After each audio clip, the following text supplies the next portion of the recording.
How can you be an AI native business and have all these employees at the same time? I'm a firm believer that you cannot build a lot of technology, to optimize people's work unless you have people's work to optimize.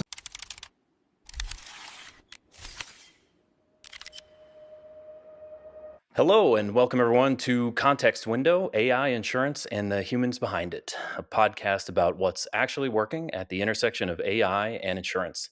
I'm your host, Kyle Nakasuji, founder of ClearCover and Dearborn Labs. Each episode, I sit down with the operators, builders, and executives who are deploying AI inside real insurance companies and get to the real story behind the decisions, trade-offs, and the hard-won lessons.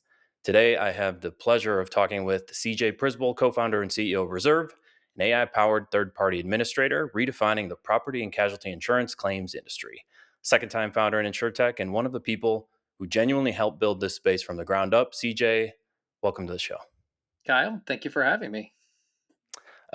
For those of you who have not listened to the show before, that is everyone, because this is our first show. And so I want to thank CJ for being our inaugural guest. But as a reminder to all of us, I guess, as first timers, this show is about AI and technology and insurance, but is equally about the humans behind it. So the first part of this show is about us filling up the context window on the person and hearing about CJ and his background and the experiences that led him to the place where he can build this amazing company in AI and in insurance. So CJ, before Reserv, before Snapsheet, before any of it, who was CJ? Where'd you grow up? What were you the kid who was always doing, and where did it all get started? Absolutely. So oddly enough, I grew up in Oklahoma, as one does in this world, until I was about 10 years old. And I guess I have a 2.5-year-old son now and a 5-year-old daughter. And I guess I was probably very similar to my 2.5-year-old son, just like mischievous and like a little hyperactive and crazy. And not realizing it until I had a son and said, "Oh yes, this seems a lot like me." But did that. But like growing up in Oklahoma, I grew up relatively poor. So just like a normal lifestyle. Then moved to Chicago when I was, and that just kind of always gives you a chip on your shoulder, just in general, right? I mean, just as a course of life, many years of therapy later, feeling a lot better. But moved to Chicago. Then did not fit in super well in Chicago as a little guy coming from Oklahoma, and When was so this? How kind of old were was you? like that was 10 years old. 10 Or years 10 or old. 10, 10, 11 years You had old. that Yeah. chip. Did you notice the chip on your shoulder at 10 I already? did when I came to Chicago. I was like, this is very different, and like it was very hard Yeah. to adjust. That's like right around North sixth suburbs grade, kids. right? Yes, absolutely. Yeah. The west suburbs, but Okay. it was good. That was good for me, right? And then kind of like found myself there and ended up going to engineering school at Rose-Hulman in Terre Haute, Indiana. Would highly recommend a stop by if you're ever there. But it was quite interesting going there and learning the fundamentals of engineering. I found quite interesting. I never really had any interest in business actually until I graduated and started doing engineering. And I said, I really think I want to do something else, and so jumped into a sales and account management and kind of product role in a semiconductor company doing really big chipsets for like the Motorola phones and stuff, which was the Razor phone at the time to date ourselves, which was like Hmm. super cool. It's a And great getting phone. into yes, it was still a phenomenal phone. And Thin's coming back from Apple now, right? Less So but I distractions, right? Like yeah, I could do with a day of a razor phone every now and then. yeah, absolutely. With the good old days, huh? Even though I felt like I was distracted back then. But then I started meeting all these smart people, that worked at Motorola at the time, and at Freescale was the company I was with. So I just started trying to start companies with them. And I don't know why. I was just like, let's start companies. So we tried starting all sorts of stuff, from like a t-shirt company to a Bluetooth low energy software stack testing harness, like things that While you make, were working, you were you know, doing that. You were just like yeah. throwing up side hustles as you got Oh a job. yeah, and like really bad too. Like I got invited to Switzerland once to like pitch our company, but I was still working in the industry, so I was like trying to figure out how to do it and not get caught or fired or anything. It's like quite terrifying. And then like the British Airways went on strike, so like I wasn't going to be able to get home and get to my job, and I was probably like 25 years old. You know how that is, like just freaking out about it. But I guess I had a really high risk tolerance. I didn't realize it, right? But Huh. I was kind of into it. And then I realized, like, I was working really well with these more, I was starting these companies with people that were probably 20, 30 years my senior. And I was kind of the lifeblood. And I said, I'm pretty good at this. I'm getting us huge meetings, but I don't know what I'm doing. So I went to business school at Booth, and I said, I kind of need to learn how to actually start a company. I'm like, I think there's actually something there, and I think coming from engineering, sometimes you kind of think these other things are just easy. You can just do it, but there's an art and a science to building a business, and it was very eye opening for me to get into that world. And it was right when entrepreneurship in Chicago was becoming back in vogue. And so I took every entrepreneurship class I possibly could, and just focused my whole life on that instead of investment banking or consulting. Hmm. And so then just by chance, the last class I took was taught by Eric Listowski and Brad Keywell, which I'm sure you've heard of, being from Chicago. Yeah. And so I was like enamored with their class, and also it was just Who's the kind of better funny because, teacher? oh boy, that's a tough one. But neither of them. I say No. I don't know how long they taught, but I was enamored because everything they said I was like is very counter to everything I've just learned in business Huh. school. So I was like, I gotta get into this, right?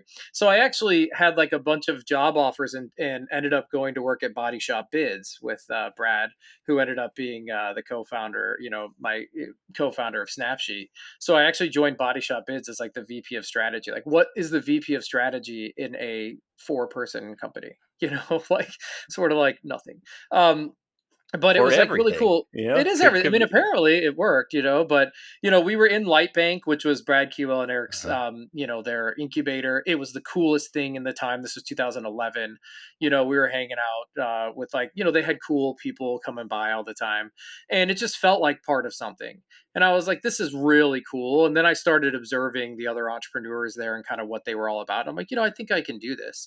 And so Brad and I got to know each other, and then I kind of did some research. I'm like, Body Shop Bids is probably not going to survive, although it's still technically named Body Shop Bids. The company is, but then I was like, we probably need to pivot this into insurance. That's where all the body shop dollars flow, and we just like set out calling up executives then, and it was kind of my sales and account management skills, but with like freshly coupled with my probably overly confident business skills.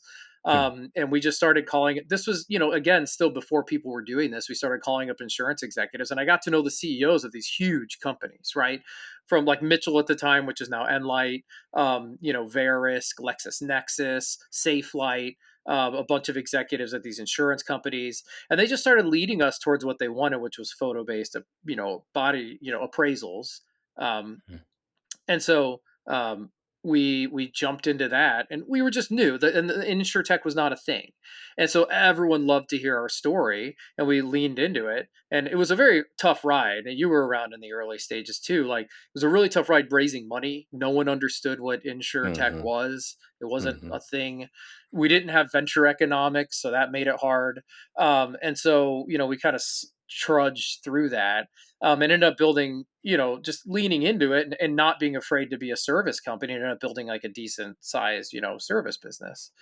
And then in the meantime, we ended up meeting the CEO of Generale Insurance through a connection of Brad's, and he wanted us to like build a claim system for Generale. But then when we were out in Milan talking to him, he's like, my phone started getting lit up, and it's like, yeah, the guy just quit, and he's the CEO of Zurich now. So we're like, oh, so we're standing there, we're like, is this true? He's like, yeah, yeah, yeah, just call me in 6 months, and we'll go do this at Zurich. I was like, Perfect. okay. So then we went to Zurich, and then we built the claim system, Snapsheet Claims. So that actually started off in 2015. So it's been going for a good 10, 11 years now, and So when started you when building. you were when you were in this journey, so we met, by the way.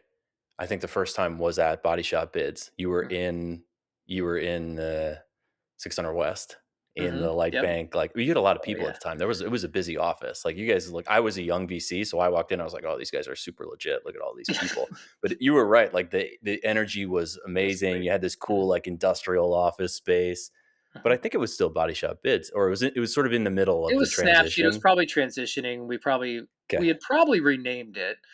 Okay. We renamed it probably when there were like 10 or 15 people in the company. We bought a case of beer and like set it in the coffee, like in the middle of the table. And we're like, okay, we're not leaving till we finish the beer or have a new New name. name. So came up with That's that. how it works. I mean, there's a Yeah. lot of important startup stuff gets settled over a Yeah, case of beer exactly. or something on the table. Exactly. And then we also I remember taking a meeting with you in the basement of the regional claims office of an unnamed insurer, and you guys were sort of pitching the solution to a group of folks who I think were interested in technology, but again, it was early. Like convincing people this was a thing was tricky in this Hmm. transition from Body Shop Bids to Snapsheet to almost Generali to Zurich. Hmm. Like, at what point were you pretty sure it was going to work? Well, as any good entrepreneur, we blindly believed it was going to work no matter what, No matter what. Yeah. and I always thought that I would generate my own economic returns. Like, who better to bet on than yourself, right? But like, I think once we were just meeting with people, honestly, it was this first time in New Orleans at NACE.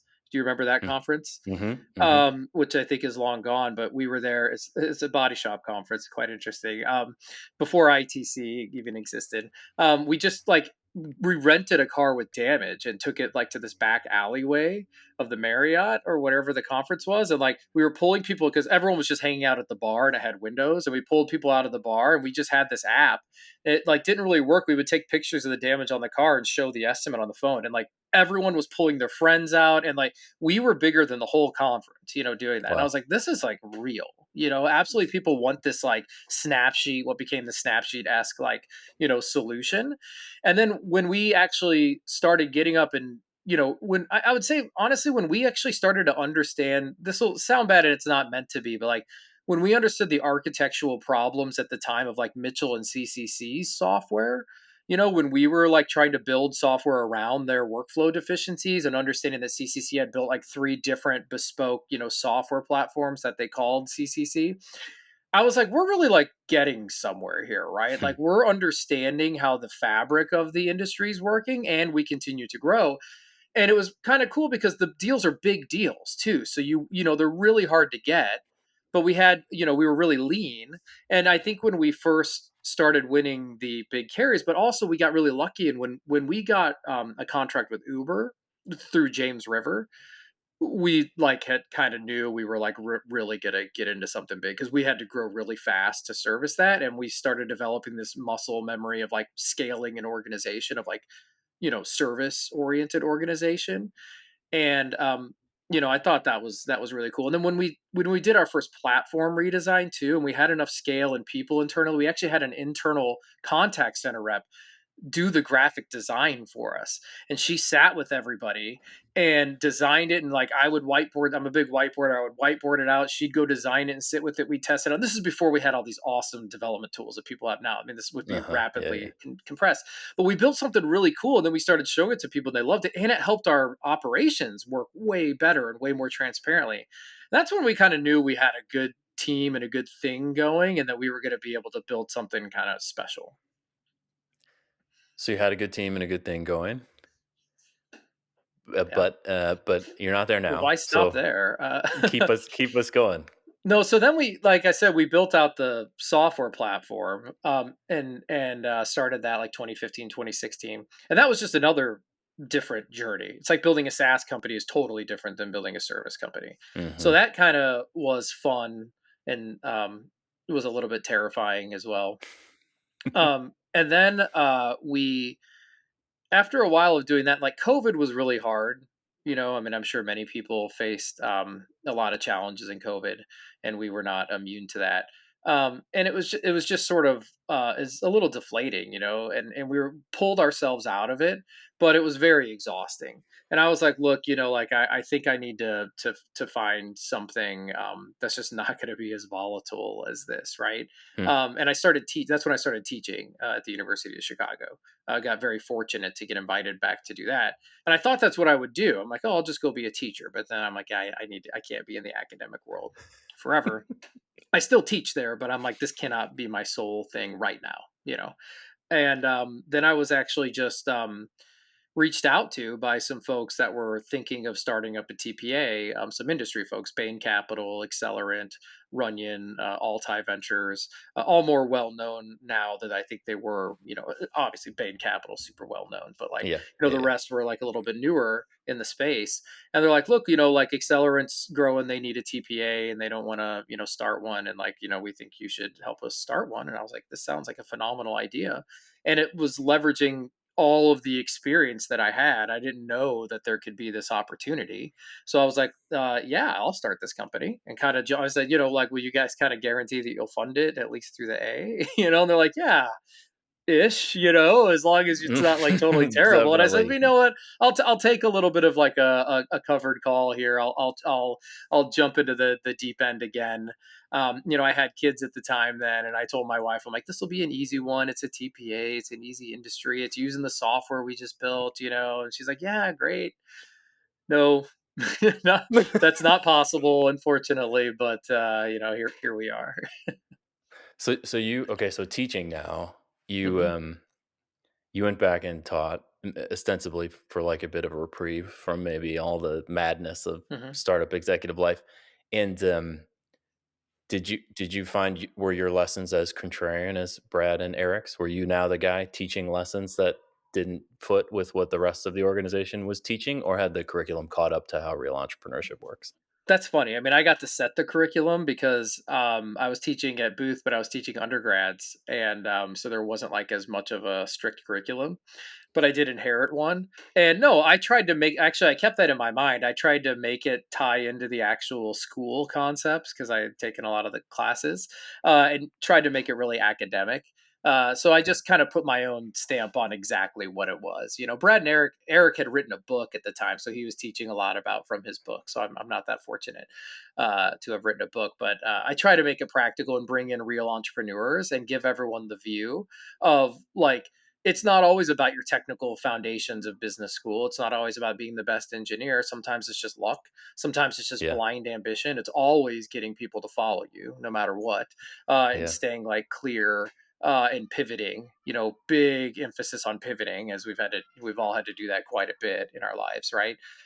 So yeah, I try to teach a much more practical, pragmatic, realistic, but more academic. I mean, I just I'm an academic too. I love the academia of it, so I try to tie it into weird academic principles, and I love reading physics and philosophy and stuff. So I'll tie that into it too. So it's kind of like a little bit of a therapy session for me too. I get to tinker a little.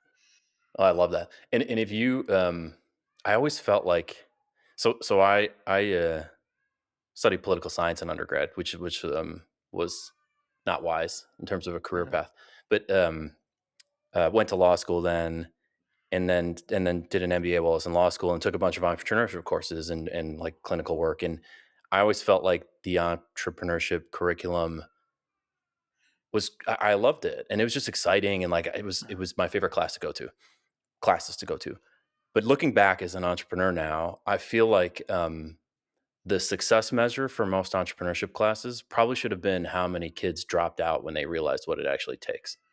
Like, I feel like if you're, like if half your class is like, I don't want to do this anymore, then I've probably done an adequate job of conveying what you're choosing to do with your life. I Like do as a, ask that at the end of the class, and a lot of people raise their hand that they don't want to do I entrepreneurship changed my anymore. mind. And I just I say, ch- just weeding out the competition. But actually, probably unfortunately for the school, I think I've had 3 students drop out of school to actually do their passions of their startup. So I'm I like, the mean, school that's probably both doesn't sides of the love curve, that, but right? yeah, You like exactly, one or the other. these kids like, I'll do it right now, and then there's some bottom half of the curve where it's like you probably are better suited for a maybe a career that's slightly less glamorous, but maybe Absolutely. has fewer ups Most of and them, downs. I always, the first thing I do is I pull up a spreadsheet and I say, here's how much money you'll make doing investment banking or consulting work, and like try to map it out for 40 years of like when you hit milestones of making partner or whatever, like what it really means in your life versus entrepreneurship. Yeah, I'm like, yeah, guys, like, yeah, it seems appealing or whatever, but like unless you really do it well, like you end up about where everyone else ends up, and they actually have this nice linear growth and like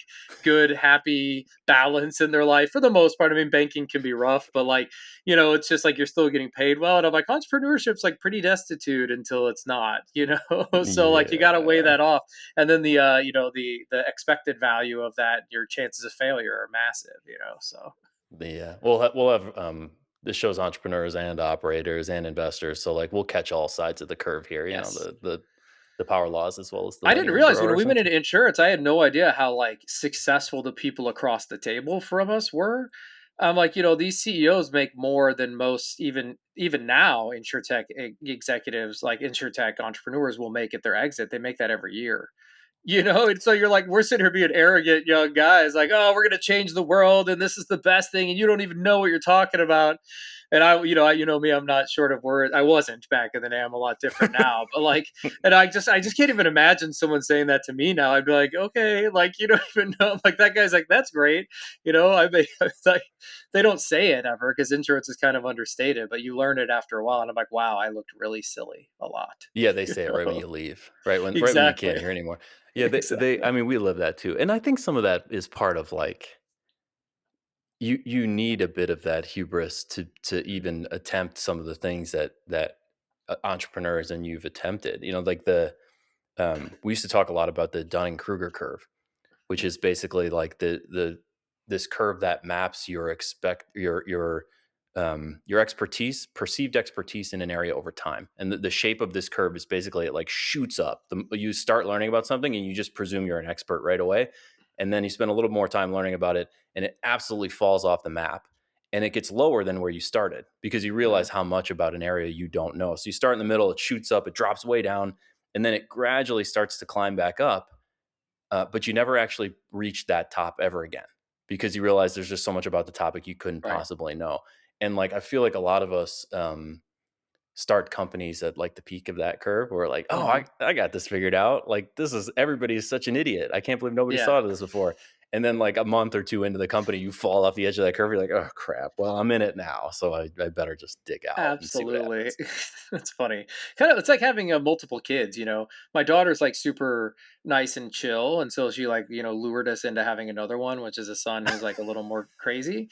And it's sorta like our first startup, Snapsheet, it was actually kind of like there was no one doing this in the market, and it was awesome, and it was, like, very exuberant, and it was kind of, like, continuing to, go on the curve.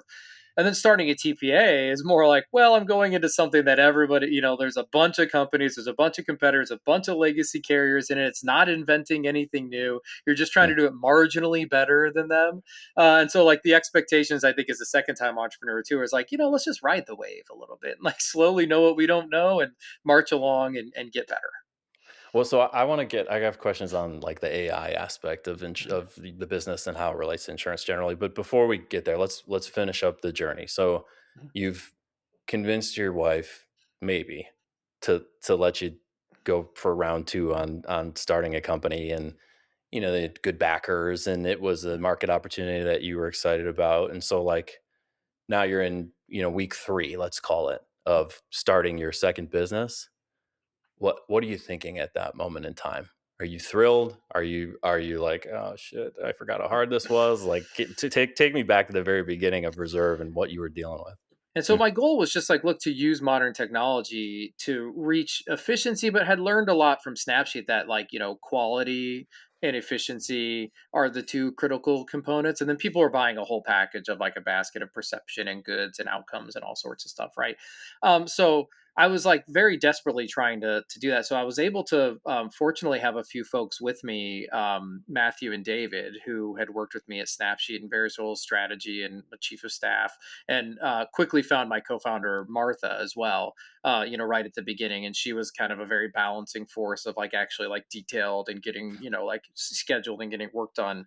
And I was just loving it. I was like, look, I'm going to lean into what this is, but it was also terrifying because like I had to set up. I literally had to set up our Gmail.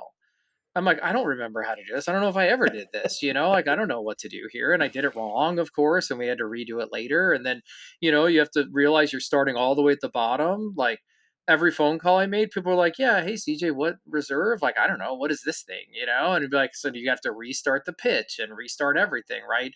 And I was like, boy, do I really like, is this really how this is gonna be? But it was exciting because it was being able to build. We had good supporters and good backers. Mhm. Like, it was good to get a reset. We had a really strong board of directors and, investors. And I had clear milestones to march to from Bain to like get more funding. And so it was felt good because I had a checklist and I'm like, I know I have, enough capital to do my 12-month checklist, and I can tell exactly where I'm going. And then after that 12 months, I'll have another 12 months. And then I was like, that's when it's going to get really uncertain.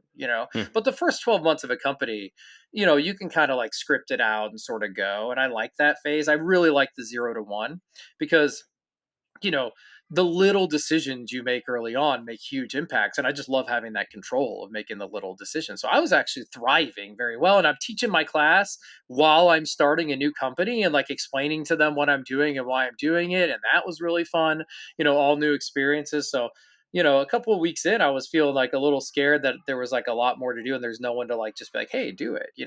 But then I was realizing that I was like getting back in the saddle again. Like, this was gonna be fun. I didn't know if it was gonna be big or super successful, but I knew it was gonna be fun, right? So So you're doing better than most at 3 weeks. That's good yeah. spot to be. What the same question as you had with Snapsheet now. Like, it's clearly working. You raised $125 million, and business is growing like crazy. And so, like, when did you know?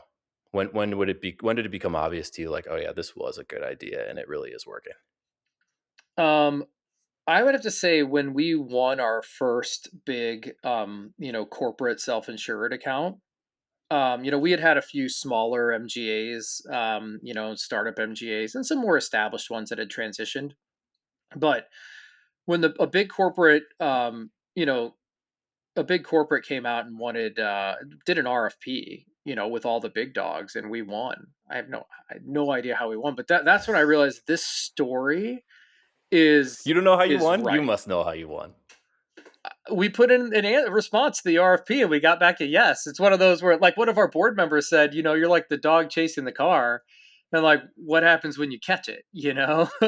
And we caught it and we're like, okay, well, now we got to, do it. Time to go. And we even had like lots of discussions at the board level of like, should we do it? Because, like, will we get distracted? Will we get pulled aside? And I said, we have an experienced team. We'll be able to handle it. It won't stop us from doing other stuff. We'll keep it siloed and focused.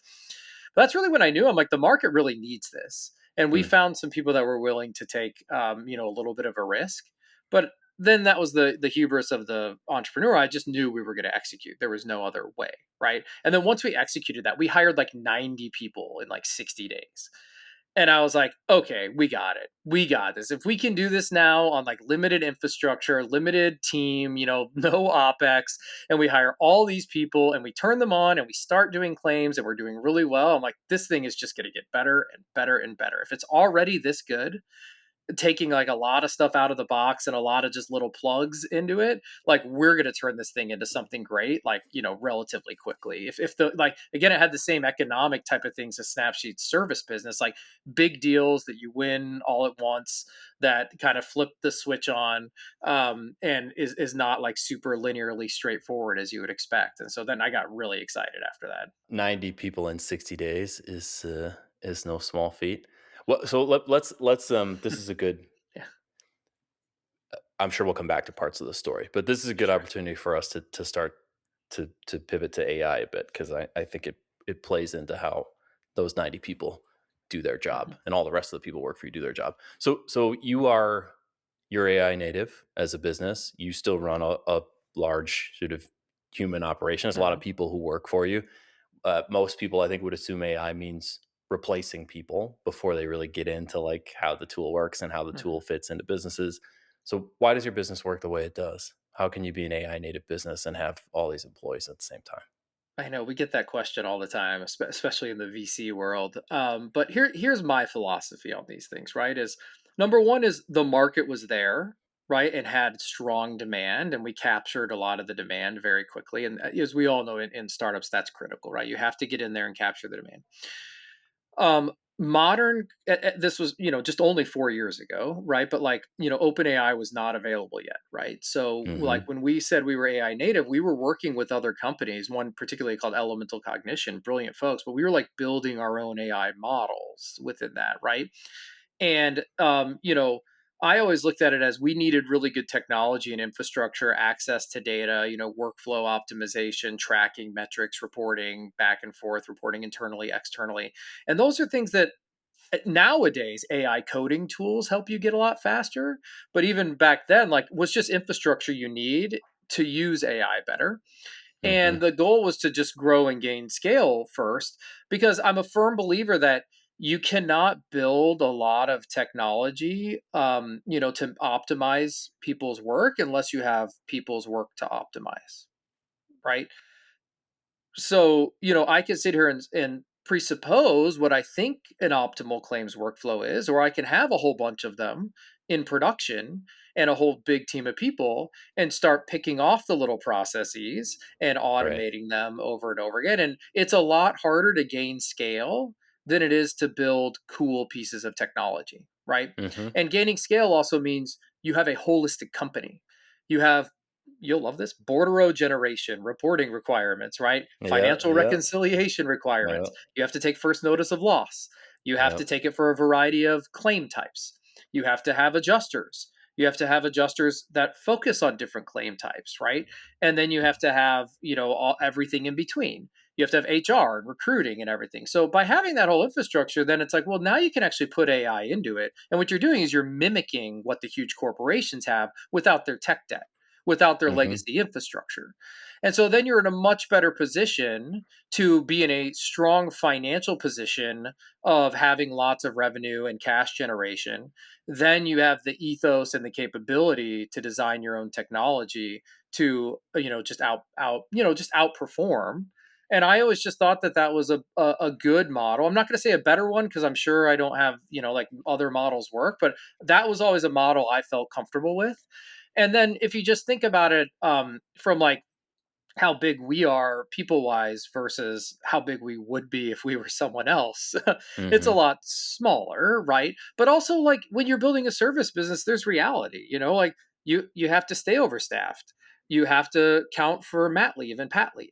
You have to count for all sorts of stuff. You have to count for max exodus of people who just get offered 50% more to go work here or there, right? Like, that's just real business, right? And so when you're in a service business, you have to understand you're in that. Now, like, I envy the tech companies that sell technology to the big carriers, because the big carriers are dealing with that. And the tech company can just build their cool tech. But I've always thought, like in claims tech, unless you have the infrastructure that knows what a claim has to do from end to end, it's even hard to build the bespoke siloed solutions, because you get stuck in this world of a carrier's process, which is vastly different than the next one, than the next one. They all have different infrastructure. They all have different Hmm. like systems and configurations. They all have different glue logic. And that was just always harder to me to go and win each bespoke piece of that versus have the whole thing and like design myself out, right? So I would say it's very strategic for us because we can perform really well, and then we can invest in technology that we think is good. That's like not always like, our number one focus has not been margin or efficiency improvement. It has been data quality, reporting, it's been a lot of like infrastructure stuff, because like when you're big enough, if even if your margins aren't huge, you're still generating a ton of bottom line to cover your Yeah. OpEx. And now Hmm. we're at a point where it's like, well, all the tool, I was just waiting, like all the tools are so good. Claude Code work, everything that you've got, like Sonnet, Opus, whatever, like now it's really fun to get in there and say, how do we go disrupt ourselves over and over and over again, right? And so, like, I just think like I like the comfort of scale before I like, shooting at the target of technology. It's fascinating, and I think it is. I mean, it's obviously worked for you. There's going to be people who try this both ways, but Right. what I'm hearing is like, build like a miniaturized version of a real business that maintains its ability to be agile, that doesn't Mhm. have a bunch of the legacy baggage to carry around. And in doing so, you now will have clearly defined the workflows that need automation. You'll clearly have defined sort of the parts of the business where technology can make an impact without guessing for you. And then you can go through and automate. And the second thing, I wrote it down here because I think it's very smart. Although I have a question for you on it. Sure. Your timing was good because had you invested in a bunch of this automation 3 years ago, you would not have had the benefit of what the technology can do today. Right. And so like there's so much more you can do, so much more you can build, so much stuff you can build much more quickly because we're running on Opus 4.8 instead of Sonnet 3 or you know what I mean? Right. And so like that worked. At what point is are like do you have to stop waiting? Like if you're going to say like yeah, I want the technology to get to a place where it's easier for me to make these investments, like is have we passed that point? Is it now like just too late to wait because it's so damn good that even if it gets better, you're like you're losing too much time? Or is it still like if you were forced to do it over again today, would you say like, I'm actually going to wait to automate because I want to see what like Mythos looks like when it actually comes out, or I want to see what this next model looks like when it actually comes out. No, we don't have to wait anymore. Now we're doing a lot around that, right? I mean, but it's all integrated into the whole entire, end-to-end process, right? Which is, much more valuable than just building like an awesome FNOL tool, because FNOL is like a misnomer, right? It doesn't really mean anything. It's just like your first notification that something happened, but it spits off a whole bunch of other things that all are critical to the whole infrastructure of a claim, right? So now we're heavily, I wouldn't say more heavily investing. We're just leveraging all these tools to, optimize all those different components, and we're able to do it extremely quickly. And that because the tech tools are helping us get there. And then you build it kind of socketed, right? So if Mythos comes out and it's way easier, you plug it in, and then you use it and you get the benefits and you change your workflow and process around it. But using LLMs, like, we call it AI. There's different levels of AI, but I Mhm. think when we all say AI these days, we mean LLM driven Right. AI. Like, it doesn't solve every problem. Like, it is sentient. It has its own opinions. Like, it does, like, you like get it as close as you can, right? But then you still have to like harness it in with really good engineering and feeding it the context and like making sure the data doesn't blow up your budgets or whatever, right? And so like there's a ton of engineering work, and like you need engineers who understand what this is too, right? So like now we have this whole team of people that have like gritted it out, and probably for the past, starting this year, really, we've been building stuff that it's probably like in the past I would have thought would be a 3-year roadmap. It's just coming out every month, it's a little crazy, scary on both ends, like that we can do it, that someone else can do it too, right? But I mean, you can't look at that. You have to just look at it and say, like, now's the time for us to capitalize on everything we can. And then we usually try not to be very hidden with it. Like, any carrier who wants to see what we're doing, we'll show it to them, even if we don't work with them, or they would never be a potential customer. Because I think everybody should just see, like, that's what I always wanted, this to be like the little incubator for the whole industry, to say like, what could my claims organization look like if this stuff wasn't in the way? And now we get to do it, and I get to show these huge corporations all the stuff we built, and like, I'm like, go replicate it. You guys have different system problems than I do, so use this as your canvas and go crazy with it. So there's no more waiting around. You can't wait around. Actually, the team has like such a healthy dose of paranoia about everything going on, because you never know when the shoe's going to drop, and all of a sudden it's like boom. But what I do feel good about is that, like, I just said this, was like, if we're all moving at the speed of light, because we all can, um if you're ahead, no one's going to ever catch you, right? So like, you just have to hope that your team's using all these tools better than the next team that's using all these tools. Otherwise, like, everything just kind of rationalizes, margins implode, whatever, and like the carriers win at the end of the day because they get everything, whatever. So like, I don't know. There's a lot of different factors going on now, so we're moving as fast as we, like, responsibly and safely possibly can. And even then, like, it's not as fast as the technology can move all the time, because the people have to adopt it, and there's change management and stuff. And like, the software companies, I think, see that, which is why the concept of forward deployed engineers is like a very Mhm. smart thing from a software perspective, because like, you got to start the change management right away and get everyone like adopting it. So we have that same concept internally. It's just fortunate for us that, like, it's internal. Like, your own internal customer is so much more forgiving of your software than an external one, because they're not expecting it to be perfect to their specifications, Mhm, mhm. So you know how that world goes. Yeah, we know both sides of it now. Yeah, yeah. Yeah, well, so then, okay, so now's the time, makes sense, and you have teams working on a bunch of stuff with respect to generative AI. So good distinction too. So LLMs and the progeny of LLMs. What what's working? Like when you show carriers like this is, here's this thing, take it if you want, but like this is what we think is like really cutting edge. Like what's actually working in your business today? Um, Look, there's a lot. I mean, it's data access and reporting capabilities and data inquiry capabilities. That stuff done well. Um, is like highly impactful for anybody who sees it. It's not even the visualization of data; it's just the ability to extract and like Mm, usefully use, right? mm. It's really getting good. It's just, I mean, let's just be honest, like it's just really good, now like it understands context of claims and how things should go and what you should do. And, we're fortunate since we built up a huge library of workflows and SOPs and processes and regulations and stuff like that, all just gets to feed into it. So we probably don't even know how good we've got it from that Mm. standpoint. Like to me, it feels like we flip the light switch on and it just goes. And the engineering team's like, ha ha ha, no, there's a lot underneath the hood here, They That's why love we're a that. good That's their engineering team. favorite thing is when you're like, Yeah, yeah, yeah, this just works, right? And they're like, yeah, like no. everyone. No, but the carriers just love seeing all we do because again, it's not just one thing; it's a holistic thing. Like there just might be one little widget running that's looking for some weird severity score that we've never thought of was like super cool. And they're like, "Holy cow, we can't even get that!" And I'm like, "Oh yeah, because I'm pulling all these sources of data together."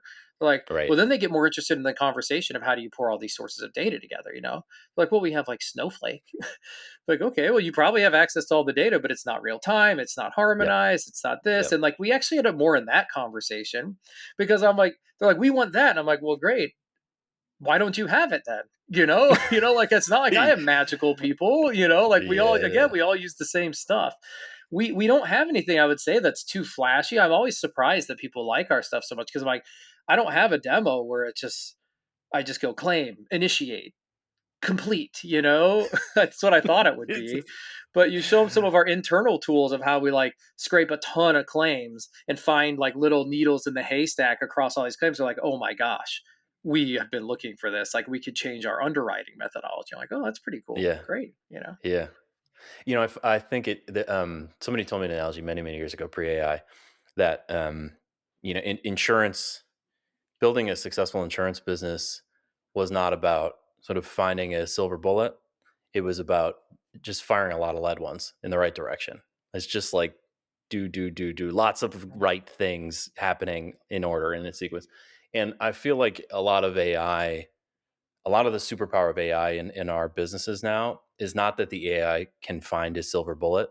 It's that it is so efficient at finding those lead bullets for you that you can start to stack these wins much more quickly and much more efficiently. Like, I don't need you to tell me something about my business that I never would have get. I mean, if you have this information, AI, like great, but more likely than not, what you're going to do is find like 20 little things that I never could have afforded. Like I couldn't have found in the old world because I couldn't have had an analyst spending enough time to find that thing. Now the economics make sense because these little Hmm. wins you can stack up with much less effort on the front, both in terms of finding it and in the actual engineering solution, giving, that you have a team who can roll out products and these features much more quickly than they could prior. But it does force you to be a little more like rational because like the bills add up on this stuff, and eventually like you have to pay the piper. Like you're spending all this money on LLMs, like you need to see a return on it. So you do also have to be like a keen eye on how many lead bullets you can afford to Yeah. fire. How many how many conversations have you had this year around token cost versus last year? Oh gosh, it's none last year, and like everyone this year, right? Even us internally, like because it has to do something eventually, Right. like it just can't. Right. It finds all sorts of stuff, but like, do you really need it? I talked to someone recently, like, yeah, we did something, and like it really called out all of the problems at our field inspectors, and we didn't want to know. They're like, because Yeah. it's just Yeah. so many Yeah. problems. They're like, well, Right. now you have to prioritize your problems, and you're creating a whole nother process and workflow around it. There's just a lot that goes into that. That's funny. Yeah, you do have to do something with it. Otherwise, you're just going to end up with like, a mirror on the business that's Hmm. hyper granular and incredibly clear. And you're going to feel worse about everything because you're like, oh, yeah, that now I just see all the faults and flaws in this much more clearly than I did prior. And I'm not doing anything about it. Absolutely. Nobody's perfect. We all know that, right? So you can definitely see it a lot more easily now. But you got to be All careful too. right. You can't just go to your team and just be like, everyone's terrible. And be like, no, Ye- we're humans. We're humans. And the AI doesn't really like do the work as well, but it really like it's very critical of what we do. Like, thank you, LLM. it does. Yeah. Your harness should probably, a good harness probably includes like, it's a fine line to draw between soft skills and like in sycophancy. So like I don't Mhm. want the LLM to have too much sycophancy and like tell us everything we're doing is great, but at the same time, like you don't necessarily want the LLM to tell you exactly how terrible it is. Or like there's certain people who can get that truth. And then there's certain people Mhm. in the organization, like you probably want the harness to make sure that if this person asks how we're doing, you just you know sprinkle a bit of sugar on your response just to make sure you don't scare them off. Yes, absolutely. All right, CJ. So one more question for you here on AI. What are you deliberately not building? Where do you draw the line on like I don't want to put AI into this place in the business. I want to keep it human centric.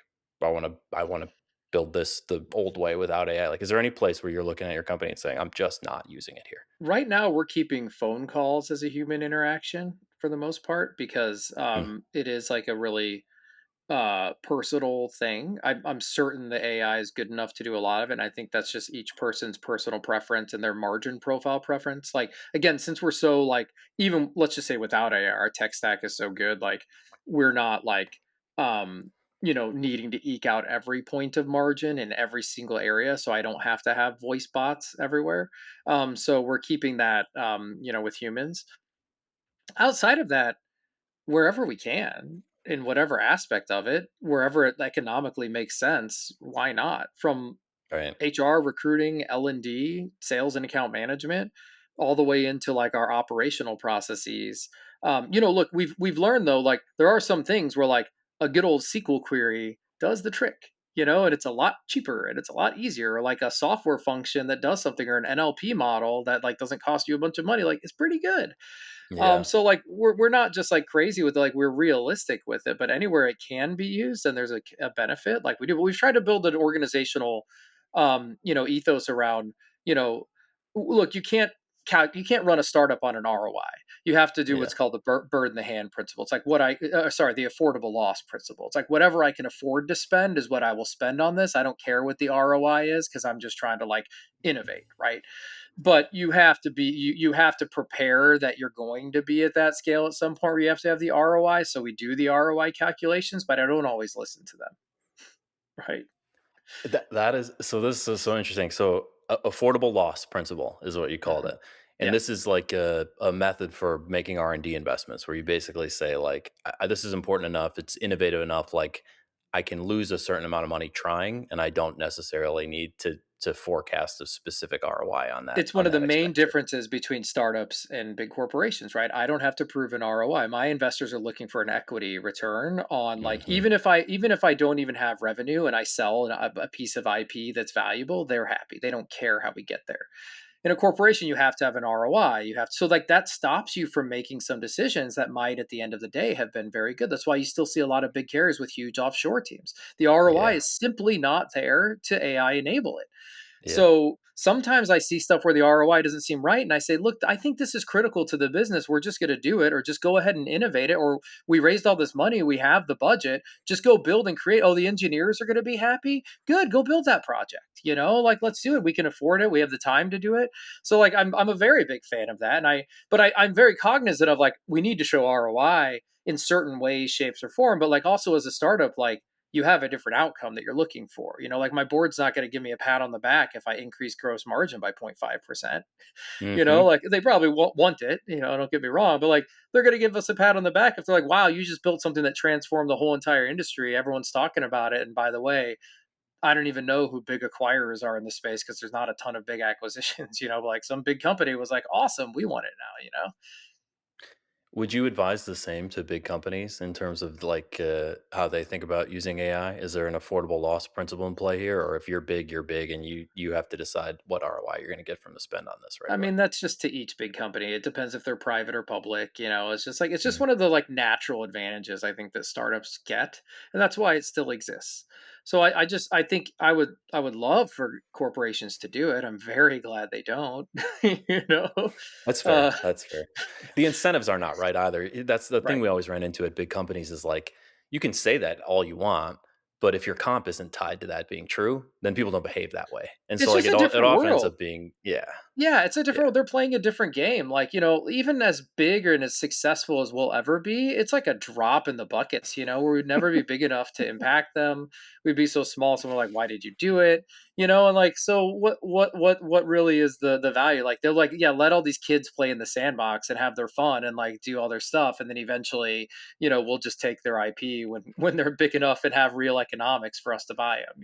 So we always look Yeah. at that too. I'm like, we gotta have a P you have to like be building in this industry. I firmly believe like your outcome to PE economics, because I Hmm. just haven't seen a ton of speculation in this space. It's just a kind of hard. It's a small pool. As much as like you see the numbers in the market, like the market TAM is this and that. It's like when you're in it for a long time, you're like, it's actually like just not as big as you think it is.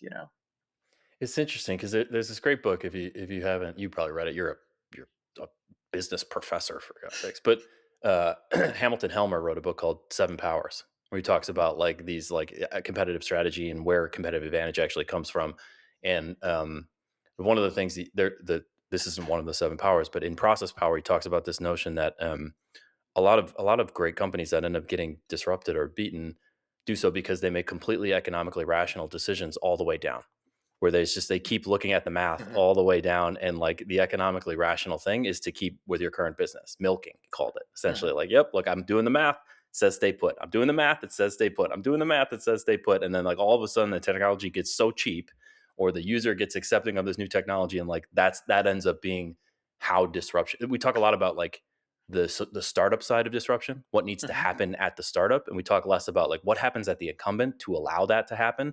And more often Mhm. than not, to your point, it's like they make a bunch of economically rational decisions up until the point it suddenly becomes irrational and it's too late.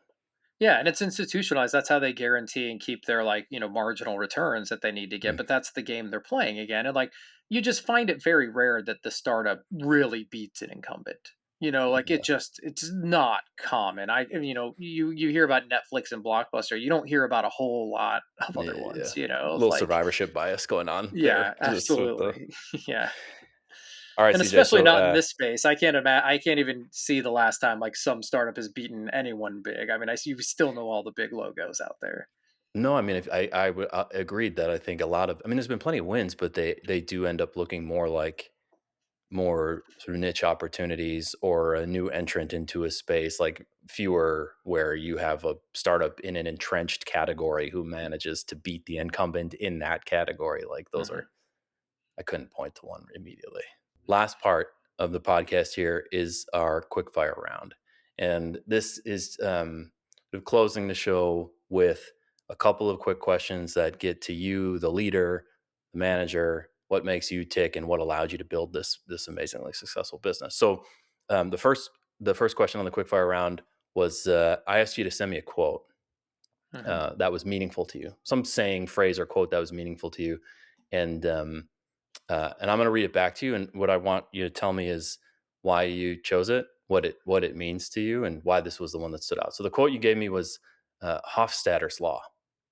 Hofstadter's law says it always takes longer than you expect, even when you take into account Hofstadter's law. So tell us about this quote, what it means to you, why you chose it. Yeah, well, so Douglas Hofstadter wrote a book called Gödel, Escher, Bach, a few among a few other really good books, and I've had the pleasure of meeting him and having dinner with him. And he's all about this like self-referential recursion. Hofstadter's butterfly he founded with Harper's equations. I was, studied physics, so it was sorry, you'd have to allow me to nerd out a little on that. But like the world is inherently very self-referential, and so that's a wonderful quote for him. That's a self-referential quote. Like things are going to take forever, even when you consider that things are going to take forever. And that's just like what happens in a startup. Like you always think you're going to go change the world, and work 996 and do this like and that works in a lot of spaces, but in insurance, and then you're like okay, and then like things are taking longer, and there's all this other stuff, and even when you plan for it, it takes forever.